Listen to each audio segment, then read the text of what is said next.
Assalamualaikum, kembali lagi di channel Intip Dapur Adiba. Hari ini aku akan memasak masakan sederhana sehari-hari namun tetap rasanya enak dan nikmat. Oke, untuk bahan pertama di sini aku pakai tahu kuning sebanyak 5 buah dan aku belah menjadi segitiga seperti yang ada di dalam video. Untuk bahan kedua aku pakai terong ungu. Untuk terongnya aku pakai 3 buah saja, tapi yang satu itu ukuran sedang dan yang duanya ukuran kecil ya. Lalu potong terongnya. Untuk memotong terongnya itu opsional ya, mau miring atau dipotong memanjang. Kalau sudah beres memotong terongnya, jangan lupa terongnya itu direndam dengan air garam agar tidak hitam nanti terongnya. Oke, lanjut. Langkah selanjutnya di sini aku akan goreng tahu yang sudah dipotong tadi. Jangan lupa dibolak-balik agar matang merata. Nah, kalau tahunya sudah garing, sudah berkulit, lalu angkat dan tiriskan. Oke, ini tahunya sudah digoreng, sudah matang. Langkah selanjutnya saya akan menggoreng terongnya.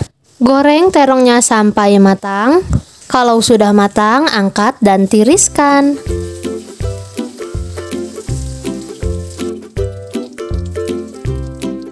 Oke, lanjut. Di sini untuk bumbunya aku pakai cabai merah, cabai rawit dan teman-temannya. Lalu ini akan saya blender halus dan masak bumbunya sampai matang dan tanak. Kalau bumbunya sudah matang, sudah tanak, masukkan perbumbuannya kayak garam, kaldu bubuk dan gula pasir. Lalu aku juga tambahkan sedikit air, aduk-aduk sampai merata.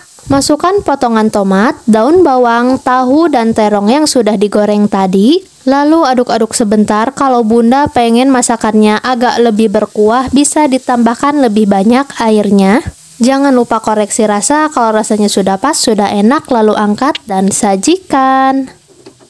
Jadi deh, masakan dari tahu dan terong siap untuk dinikmati. Ini rasanya beneran enak banget loh bun. Apalagi dimakannya pas banget baru matang. Pakai nasi putih aja sudah enak banget. Apalagi ditambah dengan lauk yang lain. Wah, pasti bakalan lebih nikmat. Jadi selamat mencoba ya bun. Semoga resep yang saya bagikan bermanfaat. Jangan lupa like, komen, dan subscribe. Terima kasih.